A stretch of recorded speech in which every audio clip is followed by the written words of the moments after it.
Then we're going to take a look at duo against the 3 front. Of course, defense is so multiple, they go from 3 front to 4 front.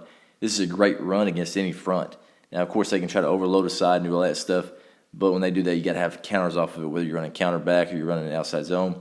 We're going to get into that as well. But right here, looking at it against this 3 front, if you got just a base 3-4, you're going to get basically 3 double teams, which is great. So right here, left tackle, left guard, going to double to outside linebacker, center right guard, going to double there to the wheel linebacker. Hopefully you got your fullback or tight end right here, going to work with that tackle up to the mic, and then you're going to kick out Sam or strong safety, whoever's down, and we're going to roll up for that guy that's going to be running the alley there as well. Again, leaving the corner, make these guys come from high and make this guy, the smaller guy, the speed guy, play in the box and make tackles. So that's why a lot of teams really like this against the 3 front, and we're going to dive right in. We're going to see a lot of teams run this whenever they're seeing a 3 front and get a lot of movement with all these double teams, which is what you're really looking for. No run through, create double teams, get 600 pounds on 300 pounds and move those guys. First look we have right here is from Texas in the Red River Shootout. And again, hey, base 3 front, you got a 3-2 box. You got these guys on the outside corner and stuff. And you're going to get a lot of double teams right here. So we're looking at it. They even pass at this, let that guy rush a little bit as he works out to that double team. Double team that straight up. You get your fullback, you got that tackle working up there. Running back's coming downhill. Here's your read. Again, getting straight downhill. Read that front side linebacker. Where does he fit in? He fits into the gap.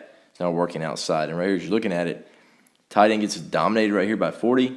Really good play here by that outside linebacker. He compresses this pocket. In this corner, he's there as well. For whatever reason, wide receiver right here should be, once this gets cut off and condensed, be an athlete, work around that and work up to that second level, which is what should happen right here. Hey, it's condensed. I'm going to work through his hip. I may even give a little bit of a shove and give him a little bit of help as I work up right here to this linebacker, so that if that does bounce, I'm not caught up taking 2 for 1 right there, which is what happens. He condenses it.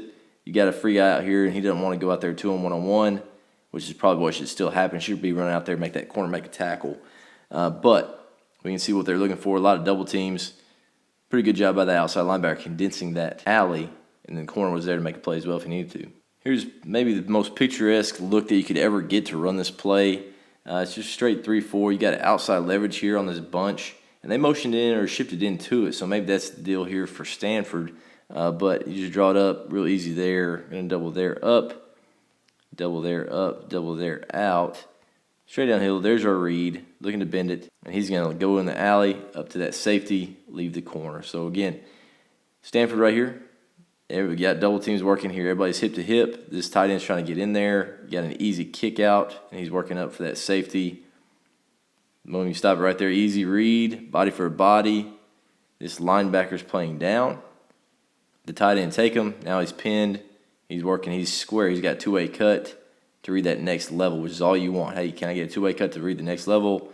Stiff arms that guy, and then he gets in the end zone right there. But again, picture-perfect look. If you're getting this look against bunch, I would run this play literally every single time. Easy call. Great read by the back as well. Then great job finishing because he can make that corner miss and get to the end zone. Another look here from Texas, and this time these linebackers have shifted way over. Again, here's your 3 front. There's your outside backers. The 2 backers have shifted way over. Now, of course, you'd think a safety would be rolling over, or they're just over-adjusting to the bunch, which is fine as well. So, again, reading the front side right here. If you're reading the front side linebacker, that means I'm going to stay backside. And that's what they get right there. They get those double teams. They had moved over to the bunch way too much, so we got to stay to that backside and get going that way because there's nobody left. Again, they're basing here, double team up right there. Tackle fullback going to work there up. Numbers are too good there to the backside. Hit that thing on the duo. Fall forward, get 5 or 6 there against Kansas. Now look here, this time a little bit better as far as the linebackers alignment. Still plussed over to that bunch a little bit. Got a little bit heavier set. Looks like they got a tight end and a fullback here again working there with the double team up. Going to work here up. And then going to base, straight downhill. There's your read. Hopefully folding in for the safety to leave that corner to make a play. And right here as you're looking, this linebacker fills in that gap. So I'm just going to work to the backside. Again, a lot of movement. Great double team getting up with those linebackers. Falling forward against that 3 front. If they're moving those linebackers that far over, you got to be ready to go through the A gaps. And that's what they do right here. Instead of bouncing it, they field it to the bunch. So let's go ahead and take that to the A gaps and see what happens playing with a little momentum going forward for about 10. Here's a look at Alabama against Kentucky, and again, great look to run this. You're going to get double team there, you can get double team there, and they're basing here to the outside. Could get a double team as well. He's going to fold up to the safety. A lot of space right here to the outside with his corner playing off. Safety's rolling into the box, all that stuff. Pass that guy up, let that double team work to that. Go up to that safety, and again, if we're reading to the front side, here's our linebacker that we're reading. Getting downhill, he's filling this gap. Could possibly bounce it if you needed to, but he just stayed vertical straight through the A gap. Pretty good run there against Kentucky in their three front. Another look here, and this is the second group, and this time they get a really good wash up top. As you're seeing, this guy jumps to the inside of this tight end that's trying to kick him out.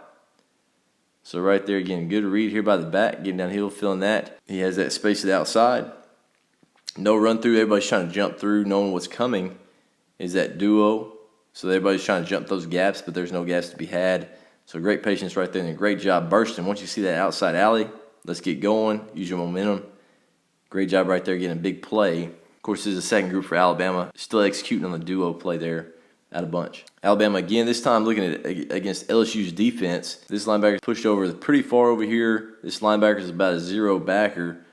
So right there, I'd say they're definitely pushed over there to the bunch. So if he steps down to the outside, we want to try to stay in those A gaps if we can. That's what happens on that one. He's able to get straight vertical through those A gaps. Those linebackers had moved over to the bunch. They knew they were getting a corner fire, so he could play over there strong. But just that movement. There isn't even a double team right here that gets this movement. It's this guard right here just gets an absolutely molly-whopping of this defensive tackle.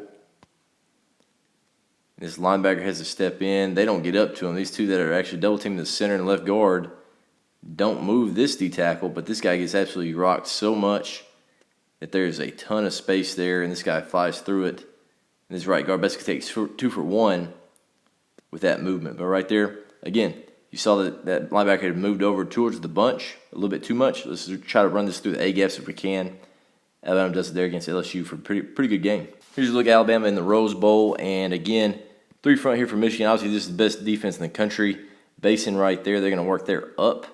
Should be getting a double team there. Everybody else is going to base here to the outside with that tight outside linebacker. So right there, getting a little bit of a twist, but that's okay. Let's zone this thing off if we need to. If there's somebody in your gap, let's go ahead and block that. And they're working up again.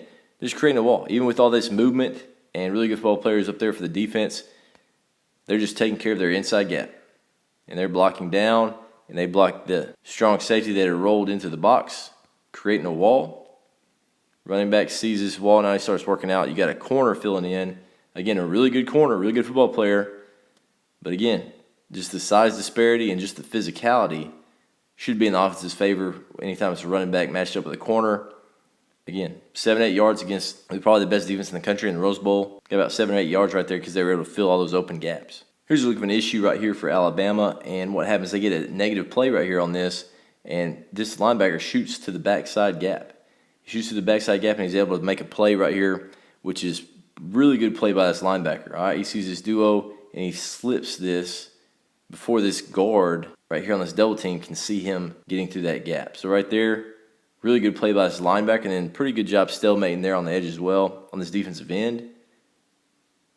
That guy slipping, that's what made the play. If this guy would have gotten a piece of him, he's still working up there. He's going to be one-on-one with a safety or a corner, depending on what ends up happening right there. But really good play by that linebacker. Obviously, it's a first and goal in overtime, so really big play there for Michigan. Michigan's in an unbalanced set, but they do a great job of knowing what gaps they have, and they feel this and leave the outside linebacker as the guy that they want right there to try to make this play. So everybody else fills the gap, and they do a great job holding their own against these double teams and these single blocks.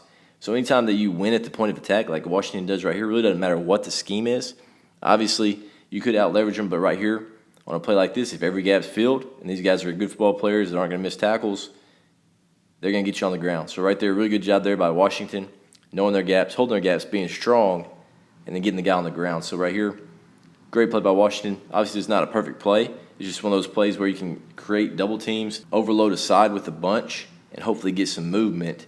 And it was by far the number one run out of bunch for college football from this past year. And it was really versatile. Lots of teams love to run it, and it was able to get to the front side a lot more than not until they over-rotate, and you can hit that thing down through the A gaps, which is what's great about this play. It's very versatile. So we're going to keep rolling. The next run we're going to take a look at is another strong side run. It's going to be truck.